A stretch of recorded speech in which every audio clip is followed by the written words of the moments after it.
ឡ័យក្លិនអូនស្រួនកែវពិសីអាឡ័យក្លិនស្រីធ្លាប់បីត្រកតូចចិត្តរូបអូនហើយនឹងរូបបងធ្ងប់កាយធ្លាប់កងណែបណិតនឹងគ្នា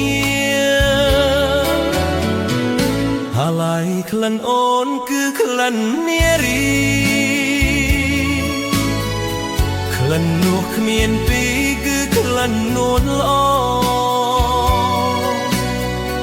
ធ្វើមិនបានក្លិនមកបីត្រក